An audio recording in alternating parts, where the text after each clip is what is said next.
In today's video, I'm going to teach you how to give someone access to your Google Calendar.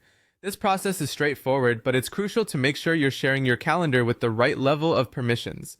We'll walk through each step, so you feel confident in managing your calendar's accessibility. Let's get started. First, you'll want to navigate to the Google Calendar website.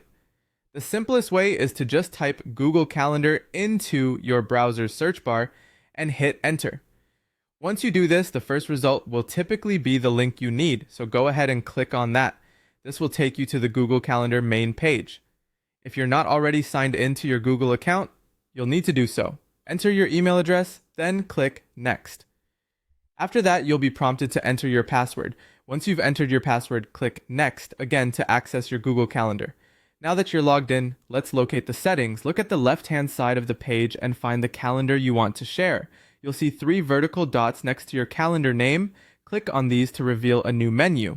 From this menu, choose Settings and Sharing. This new page is where you can manage all of your sharing preferences. Look for the section labeled Share with Specific People. Here, you'll click on Add People and Groups.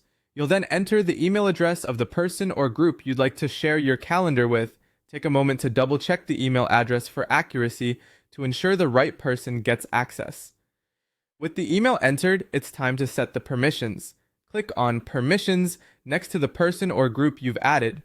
Google Calendar offers several options here.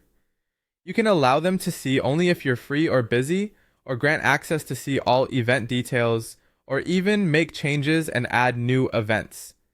You want to choose an option that best fits how you'd like this person to interact with your calendar.